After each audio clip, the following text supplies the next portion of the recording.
আজকের আমার বোনের হাতে মেহেন্দি করে দিলাম। ও আমাদের বাড়িতে এসেছে আর আজকেই চলে যাবে। ওর কালকে ওর বাড়ির পাশে একটা অনুষ্ঠান বাড়ি আছে, এজন্য আমাকে এই মোবাইলে ডিজাইনগুলো করে দিতে বলেছিল। ডিজাইনগুলো কিন্তু সিম্পলের উপরে খুব সুন্দর, কিন্তু আমি যেহেতু অনেক দিন মেহেন্দি প্র্যাকটিসের মধ্যে নেই, এজন্য এই ডিজাইনগুলো করতে কিন্তু আমার খুবই কষ্ট মনে হচ্ছিল। আর মেহেন্দি প্র্যাকটিস না করলে এত সুন্দর ফিনিশিং আসবে না। তবে আমি চেষ্টা করেছি ডিজাইনগুলো তোলার। ও আমাকে যে ডিজাইনগুলো দেখিয়েছিল তার মধ্যে এই ব্যাক সাইডে লোটাসের ডিজাইনটা কিন্তু খুবই সুন্দর ছিল। আর আমার মেহেন্দির মধ্যে এই লোটাসটা করতে খুবই ভালো লাগে। মেহেন্দি করা কিন্তু এত সহজ কাজ নয়। মেহেন্দি করতে গেলে অসীম ধৈর্যের প্রয়োজন হয়, যেটা ছোটবেলা থেকেই আমার আছে।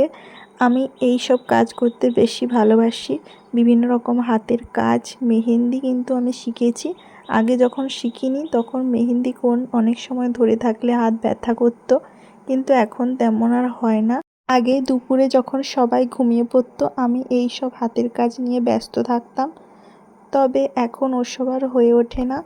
আমি এই শিল্পকর্মগুলোকে মন থেকে খুবই ভালোবাসি, আর আমি চাই তোমরা আমার পাশে থাকো, যাতে আমি এরকম ভিডিওগুলো বানানোর জন্য আগ্রহী হই।